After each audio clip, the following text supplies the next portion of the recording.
U.S. Attorney here in the Southern District of New York. Today I'm announcing the unsealing of a 3-count indictment, charging Sean Combs with racketeering conspiracy, sex trafficking, interstate transportation for prostitution. The indictment alleges that between at least 2008 and the present, Combs abused, threatened, and coerced victims to fulfill his sexual desires, protect his reputation, and conceal his conduct. As alleged in the indictment, to carry out this conduct, Sean Combs led and participated in a racketeering conspiracy that used the business empire he controlled to carry out criminal activity, including sex trafficking, forced labor, kidnapping, arson, bribery, and the obstruction of justice. Let me say a little bit more about the charges. The indictment alleges that Combs abused and exploited women and other people for years, and in a variety of ways. As alleged, Combs used force, threats of force, and coercion to cause victims to engage in extended sexual performances with male commercial sex workers, some of whom he transported or caused to be transported over state lines. Combs allegedly planned and controlled the sex performances, which he called freak-offs, and he often electronically recorded them. The freak-offs sometimes lasted days at a time, involved multiple commercial sex workers, and often involved a variety of narcotics, such as ketamine, ecstasy, and GHB, which Combs distributed to the victims to keep them obedient and compliant. As alleged, when Combs didn't get his way, he was violent, and he subjected victims to physical, emotional, and verbal abuse so that they would participate in the freak-offs, and that Combs hit, kicked, threw objects at, and dragged victims, at times by their hair.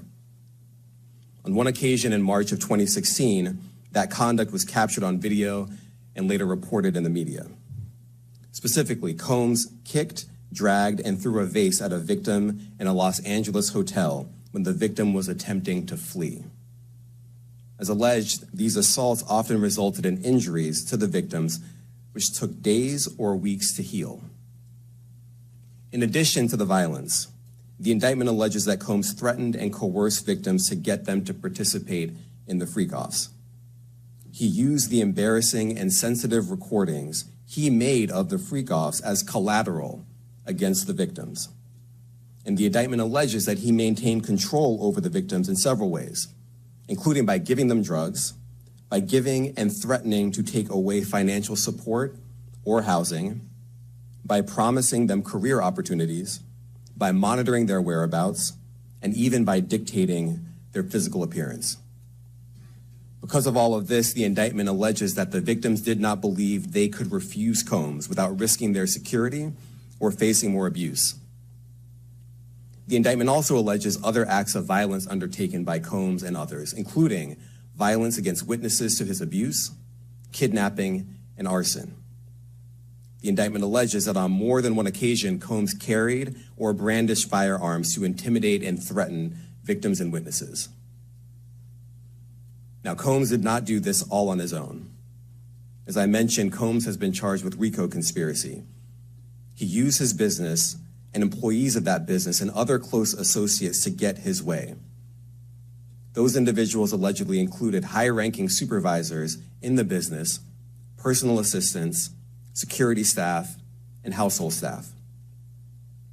The indictment alleges that those individuals facilitated the freak-offs.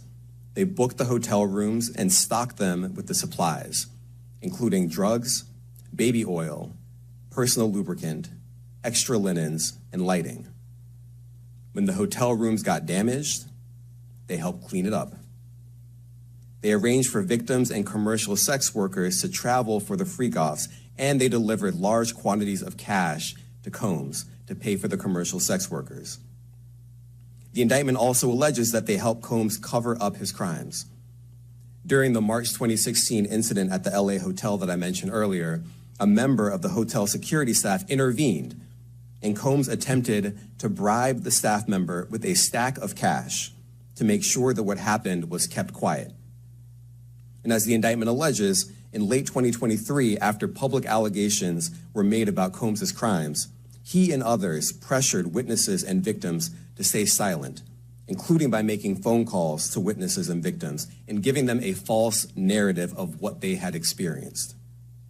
And as alleged, Combs used others to help conceal his abuse by monitoring and preventing victims from leaving a location in order to hide their injuries, or by locating and contacting a victim who had attempted to flee.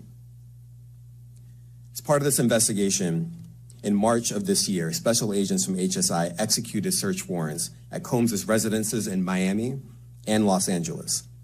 They also executed a warrant for Combs' electronic devices. During those searches, agents seized evidence of the crimes charged in this indictment.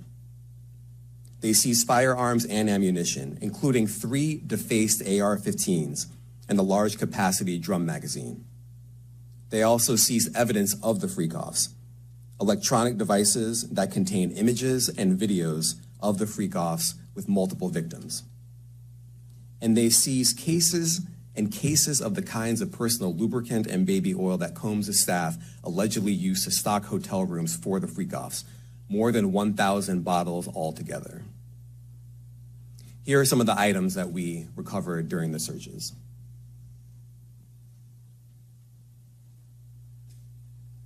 As you can see here, this is a drum magazine, large capacity, and it contains, I believe, 59 rounds.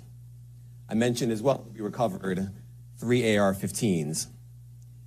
This is a close-up shot of one of the AR-15s, and you can see right here, the serial number has been thoroughly defaced. Another picture of more ammunition and parts of 2 AR-15s right there. Now, I want to be clear about 2 things. First, this office is determined to investigate and prosecute anyone who engages in sex trafficking, no matter how powerful or wealthy or famous you may be. No one should doubt our commitment on that. A year ago, Sean Combs stood in Times Square and was handed a key to New York City. Today, he's been indicted and will face justice in the Southern District of New York. Second, we are not done. This investigation is ongoing, and I encourage anyone with information about this case to come forward and to do it quickly. Anyone with information can call 1-877-4-HSI-TIP. I want to express my deep appreciation for the victims and witnesses who have used their voices and helped bring this criminal conduct to light. We would not be here without them.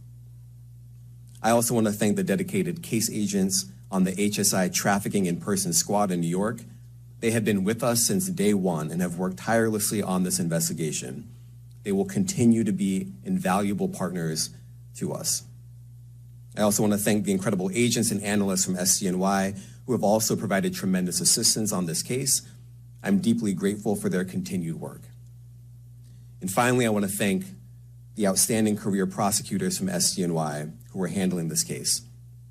Meredith Foster, Emily Johnson, Chrissy Slavic, Madison Smeisler, and Mitzi Steiner, and their supervisors, Jamie Backleeper and Jacqueline Kelly. They are members of the Civil Rights Unit in our criminal division.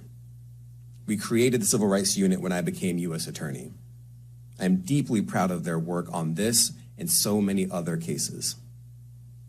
I'll now take some questions. Aaron Katursky, ABC. Thanks, Nick. Damian, thanks. The indictment describes aggressive, open, violent, hedonistic abuse that you say was recurrent and widely known. Why did it take law enforcement so long to intervene? How many women were victimized by Sean Combs, and how many others were involved? Look, our investigation is ongoing. We are committed to bringing justice to everyone who's been victimized by the defendant. I can't tell you why it took so long. I think the better focus is on the fact that we are here today. And we are committed to making sure that justice is done. Next question. Thank you. Julia Ainsley, NBC. Thank you for doing this. You said we are not done and that Combs did not do this alone. Do you foresee that there could be other charges related to this case? I'm not taking anything off the table. Janet Fisher, Newsday. What's the difference between the sex trafficking and promoting travel for the purpose of prostitution? Well, there are different crimes with different elements. I don't think we should get into the nitty-gritty of the legal discussion right now, but the sex trafficking, we believe, they're all serious offenses, but the sex trafficking conduct carries some significant penalties, and we are gratified that we were able to bring that charge. Is one more coercive than the other? I'm not going to be able to get into that, but you can look it up, and yes, sex trafficking, especially when it involves coercion or force, is a very serious crime, and it carries significant penalties. Good afternoon, Darla Miles, ABC 7 New York. Thank you for this press conference and for the details. 2 questions. In context of this indictment and the information that was presented to the grand jury, are you able to clarify the number of victims? It's mentioned plural in the indictment, but can you specify the number of victims just for this particular indictment? And secondly, can you provide details about the alleged arson? Unfortunately, I'm not able to provide either. The number of victims, you are correct. We are intentional in saying multiple. The details of the arson incident are limited to what we have in the indictment and also the detention letter that we filed, which contains more details than the indictment does at various points, but we don't have anything more beyond that. Next question. Lynn Tran, CNN. Are any of his accomplices or associates under investigation? And additionally, could he face any more charges? So the investigation is ongoing. That means both as to him and to anyone else who we believe committed the crime with him. Next question. Juliet Papa. Hi, good morning from 1010 Wins. Any indication that some of the women or victims here were imprisoned in his residences, and did he have locations where he kept them, and were not allowed to leave? And also, he's indicted here, although there were searches and raids in LA, Miami. Why in New York? Well, I'm biased. I'm the U.S. Attorney in the Southern District of New York. I think that we have an outstanding track record of bringing some of the most impactful, sprawling, complex, difficult sex trafficking, human trafficking, labor trafficking, you name it. The Southern District of New York can do it, and so we're very proud of that. And so the scope and complexity of this investigation isn't something that we ran from. It's something that we embrace, and we will continue to do that. As to your question about whether he imprisoned anyone, all I can say is that, I mentioned this March 2016 incident where something was caught on video where a victim was attempting to flee, and there was violence that was associated with it. Was that at the residence or a hotel? That was at a hotel. Matthew Lee, Inner City Press. Thanks a lot. Does your office intend to seek remand, or are you reaching a bail package? And if you're willing, how would you contrast this with the R. Kelly case in EDNY in terms of the elements? Thanks. So we will be seeking detention. We have filed a letter laying out our reasoning for seeking pretrial detention. I'm not going to be able to expand beyond what's in the letter, but it contains all of the reasoning, and it contains the law as well. There is a presumption of detention in a case like this, and we think that's warranted. John Anise, New York Daily News. Thank you. I was hoping to get some more detail about the searches of his residence, the guns, the cases of lubricant, and the videos. Where were they found amongst his residence? Were they all scattered around the houses in one place? I kind of wanted to just get a better picture of how that stuff was found. Well, look, I think that some of the details that you're seeking are in the detention letter. So, for instance, some of the AR-15s, 2 of the 3 defaced AR-15s were found in his bedroom closet in Miami, broken down into parts along with magazines with ammunition loaded in them. So some of that detail is in the detention letter. Beyond that, I'm not going to be able to get into where other items were stored. Ben Kochman, Post. Hey, thanks for doing this. Your office was the office that had been prosecuting Jeffrey Epstein before he died in custody. I have not read your detention memo yet. It's the first thing I'm going to do after this ends. But does the memo address, or is your office concerned with Combs' safety in custody given what happened with Epstein? So we are concerned with anyone's safety whenever they are detained prior to trial. It's part of our obligations to keep people safe as well. It's part of the criminal justice system. So, but I do not draw any sort of connection between Jeffrey Epstein's suicide and what may or may not happen to any other defendant while they are detained pre-trial. And of course, the decision whether to detain the defendant will be up to a judge. Our position is that pretrial detention is warranted under the law and based on the facts of this case, and I'll leave it at that. Are some of the prosecutors on this case some of the same prosecutors that had been handling that or that worked on the Maxwell case? So I'm not going to get into the staffing. I will say that this team, this group of AUSAs, this incredible group has been working on this case around the clock, and they've had their hands full. Next question. Gus Rosendale, NBC News.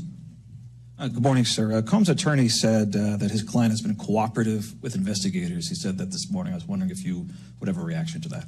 Let me just say this. I think that generally with increasing frequency, the word cooperative or cooperating has taken on tremendous elasticity and no longer really bears any relation to what the word means when we use it in a very specific context. So responding to lawful process and the like does not qualify as cooperation when we use that term here. Mike Sisak, AP. Thanks. To that end, was there any discussion of Mr. Combs surrendering? I understand he was taken into custody at a hotel in Manhattan last night, and maybe that wasn't the plan. Can you elaborate on how that came about and why that was? I'm not going to be able to get into any sort of operational details as to how he was taken into custody and when.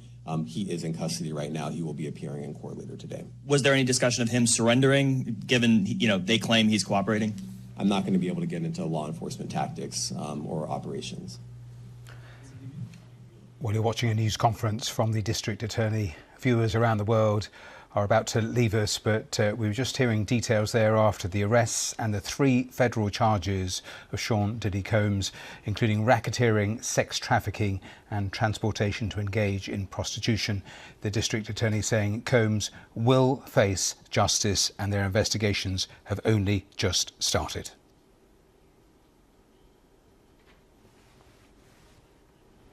As we allege, because of the presence of firearms. I should leave it there. Thanks. Last question, Jacob Shamison. Jacob Shamsian, Business Insider. Thank you. Given that he's the sole defendant in this case and that you allege he's part of a conspiracy that involves members of his companies, do you anticipate a superseding indictment that bring allegations against other members of his companies or other co-conspirators as well? Again, I can't take anything off the table. Anything is possible. Our investigation is very active and ongoing. And I think a lot of you who cover this office know that when we say such things, that developments are certainly foreseeable, but I cannot predict them sitting here today. All right, thank you, everyone. Thank you.